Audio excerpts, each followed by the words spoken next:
Hello and welcome to the After Bedtime Podcast. I am your host, HP Burrito.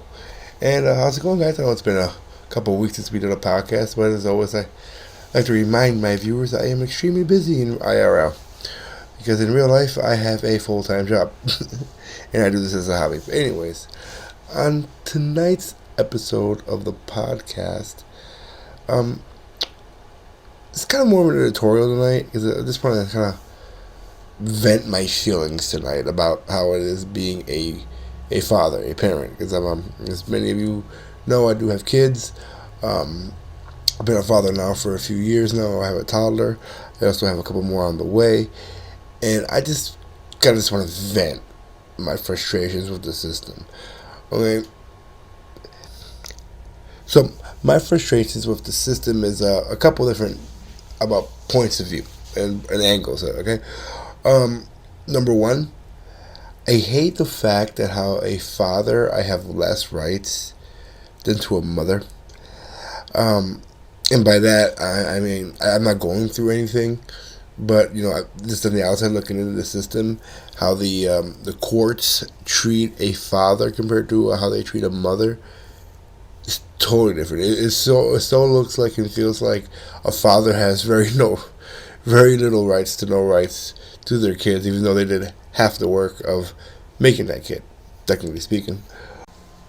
Another aspect is how the government assistance programs that are out there for moms, like the WIC and whatnot, try to incentivize moms putting their baby daddies or the fathers of their children on child support. Whether or not they're together is irrelevant to them, which is kind of messed up in my opinion.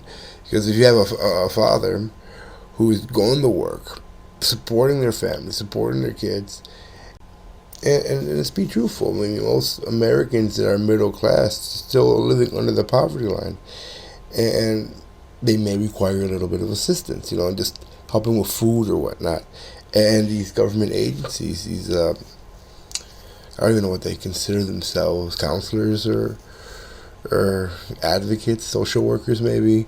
Either way, these government employees, trying to incentivize for these mothers to put their kids' fathers on child support. And the issue I have is just the government is trying to get their hands into somebody's pocket. I think it's like, if, for example, I don't know exactly how it works. I'm not on child support, or do I know anybody's personal business about them being on child support, but I know they take a piece. So let's say I give the government, $100 a paycheck.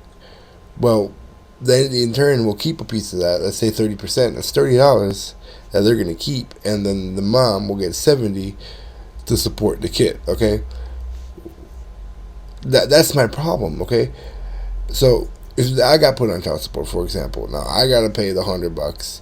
$30 is gonna go to the government, and then my family is gonna get $70.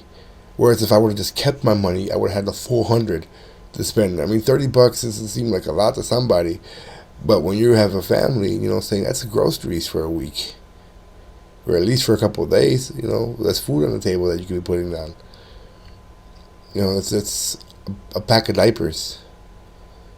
That's a box of wipes for the baby, some clothes that they may need. It's gas in the car for a week. I mean, $30 can be a lot of money for a low income family.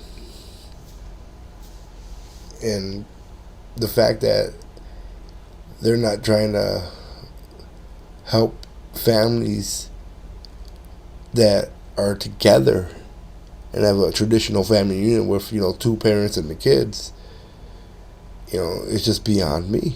I just don't understand it.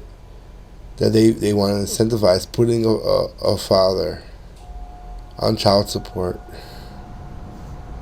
when he's still in the picture and he's still supporting that child. That makes no sense to me. And the reason I say that they penalize the mothers is because they won't get quote unquote full benefits unless they put their baby daddies on child support. And that's messed up in my opinion. That's one gripe I've had with this child social worker, WIC program. It's supposed to be government assistance to help you, stay afloat. That's the whole point of these programs that the government has made. But the way they're handling it, in my opinion, and this is totally my opinion. These are my thoughts, as a father and as someone on the outside looking into these programs. It's just a shady way of doing business. It incentivizes the broken home dynamic. You know what I'm saying? And by no means is a single family home a broken home. It's just not the traditional two parents, and the kids home. But it just the way the system is designed. It's designed to say, yes, we want more people struggling, and we want to make sure that someone's going to pay, and it's always the father's part that pays, and it's annoying. And it's a big gripe that I've had with the system, and that's pretty much what this entire episode of the podcast has been, just me griping about how I think the system is unfair and how they treat fathers as if they committed a crime just by having a family.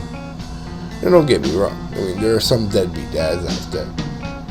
For sure there are deadbeat dads out there, But for the few that are good parents and the few that are decent men, they're getting punished.